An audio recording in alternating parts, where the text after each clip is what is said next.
Hello, welcome to Lamina Nails. In this video, I'll be showing you how I do complete extensions. I have my natural nails on my right hand and I'm going to chop off my nails on my left hand. So you can see these are my natural nails. I am cutting them all off and I'm going to file them down to a pretty short length, not too short. I still want a little bit of a edge to them. But this is what I'm doing to start. Now, here I go filing them down. I recommend leaving a little bit of an edge just so that there's something for them, like there to be pulled up on instead of your natural nail, because it might create too much of a strain if there's not that space or that free edge. Now, before I start with the tips, I'm going to say I don't apply the tips at the cuticle like you might see with other people in their videos. I always apply it with a little bit of a gap between the cuticle and the nail, the tip. So you can see when I apply it, I size it to right around the moon on my nail. So like just right below it. Fits side to side. I don't want it at the cuticle because I don't want that pressure pushing into the cuticle. I want it higher up. I can fix the gap later. So I've already sized all the nails. I'm going to scuff the inside to give it a texture so that the gel glue will stick to it and like almost like create a better bond. If you find your tips are popping off or not attaching, could be that you need to scuff up the inside. I also do this with the like pre-scuffed up or sanded insides, and I file down any plastic edge that might be on those nails. So I'm using the Model 1's Nail Prep Dehydrator and 4-in-1 nail glue for this. I'm going in with a dehydrator first. It's basically acetone. I think it's like $6 on Amazon. I really like this. It works great.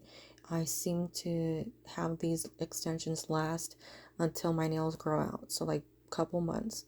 But I go over it with that dehydrator. Then this is what I do. I apply a layer to all my nails of that 4-in-1 nail glue. When I apply it, I scrub it into my nails, and I make sure like really to like push that brush in to make sure it's getting into all the grooves and all the nooks and crannies that are present on my nail to ensure a stronger grip. So you can see I'm like scrubbing, and then I pop that into the lamp for 30 seconds. And I do this over all of my nails, the entire nail, even though I'm not going to apply the tip to my entire nail. So I go over the whole thing, scrub, and then I pop that into the lamp.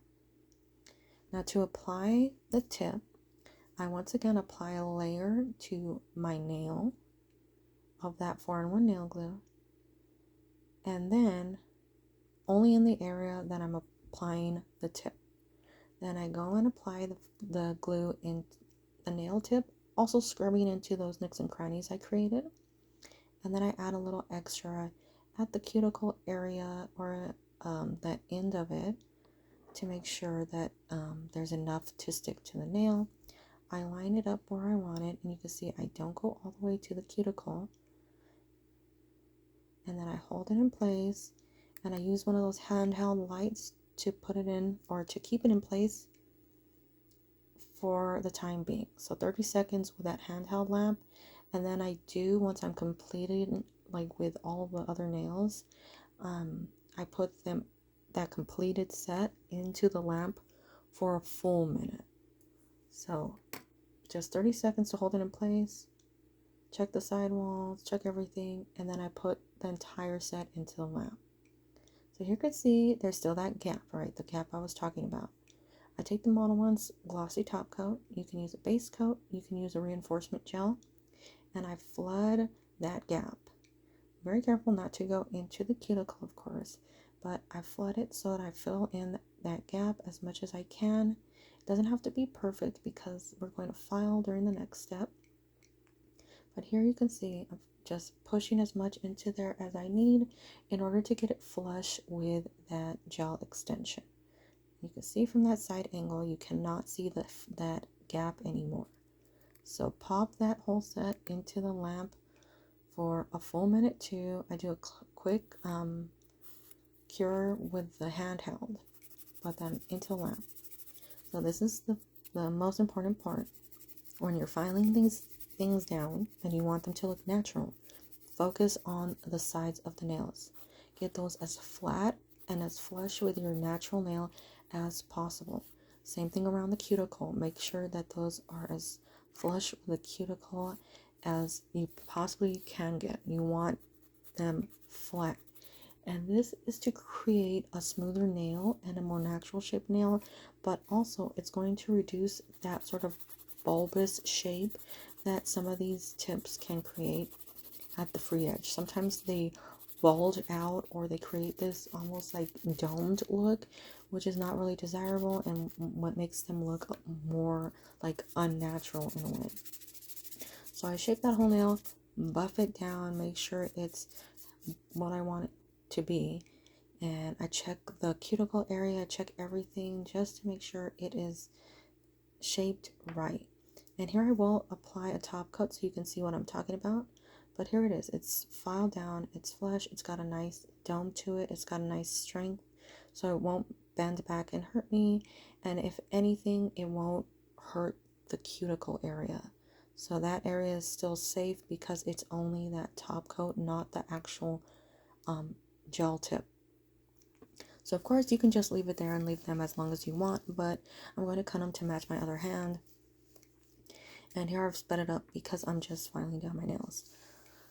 So once again, stress on the side walls. Make sure that side wall is as flat as you can get it without actually filing into your natural nail. Do whatever nail shape you want along the free edge. I'm doing like a little sort of short almondy shape. I'm not quite sure.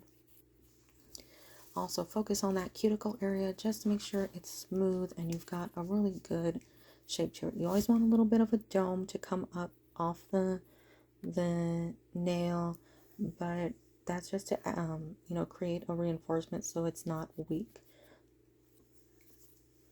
But that's basically what I do with all those nails, and I file them down. And since these are plastic, I will say make sure you go over everything with a fine grit buffer to smooth out the nail, because sometimes you'll have the little bits of plastic that are still attached to the nail tip that create an uneven surface, and you don't want that because it means that you'll have to apply more coats to smooth out that bumpiness that's created from that plastic. Here I'm just filing down my other nail to get it into shape. This is still my natural nail. It does have an extension on it because it was breaking in a really bad point. Like I couldn't cut off my nail. It was breaking on the skin. So we're going to start with the design. I'm using Born Pretty's Jelly Nude in JN10 and Born Pretty's Jelly Nude in JN01. JN10 is a really great color for those who are on like the olive side, skin tone wise. It's a nice neutral. If you're more of a true neutral or like a pink leaning neutral, JN06 is a really perfect skin tone, like a nice nude for people who just want a natural look. So here I'm going over the whole nail with that JN10. And you can see it really matches my skin tone well. And I do go on the tip with this. And this is just to create like more opacity. And then I go over the tip with the JN01, which is a white translucent nude or translucent color. And it's just over the tip. Now on this part, you can do it as many times as you want with whatever product you're using. Just add as many layers as you like. and get it to that opacity that you feel more comfortable with. I did this step, I think, 3 times. And then each time I put it into the lamp for 30 seconds. Also, a tip would be take a little sponge and just clean off the like little moons at the bottom of your nails to make it look like that's actually your natural nail. So here, after I've applied that first, I went over it, or that first layer, I went over it again with a little more of those 2 colors. I forgot to film the skin color one, but here it is with the white. And I do go over the white one more time because it wasn't as solid as I had hoped for. So I keep that little sponge on the side just to blend in if I need it. But these colors blend in perfectly without much work needed.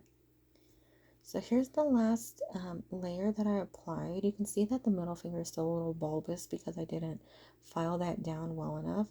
But I'm going to do another design soon, so I just, I left it as is. But you can continue to file that down until you get to a nice shape. Now the last thing that I will do in this video, just to create a nice look, is I'll apply that glossy top coat. The Modelones glossy top coat is my preferred top coat. I'm going to apply this, and it's going to be a little on the thick side. It doesn't need to be perfect. I pop it into the lamp for a full minute. I always do that with Modelones. And then I take the file and I file down the whole nail. I buff it, I smooth it, I get the shape I want. I clean up the edges, the like free edge and everything. I go over all my nails to make sure I get them to a really nice shape and smoothness. And then I go ahead and apply another layer of that top coat to finish it all off. Of course, you can apply a matte coat if you'd like. You can go over this with glitter, anything you want, but that is it. I pop that back into the lamp for another full minute, and that is this look completed. You can see here I'm just applying some oil to moisturize my nails, but that's it completed. I really hope that this was helpful. It's really inexpensive. It doesn't cost much money. Everything was basically from AliExpress except for the glue, which was from Amazon. But that's the look. Thank you so much for watching. Have a great day. Bye bye.